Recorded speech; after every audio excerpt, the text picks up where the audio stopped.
pumupuna sa mga karumal-dumal na ginagawa ng gobyerno.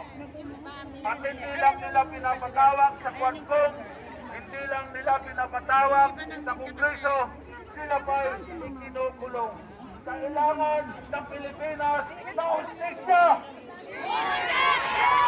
Hustisya! Hustisya! Hustisya! Hustisya! Hustisya! Hustisya! Hustisya! Ating isinisigaw ang hustisya ng ating mga kababayan, ng ating mga kasamahang ordinaryong vloggers o manunulat na kung saan ay pinapakulong ng rehimeng Marcos.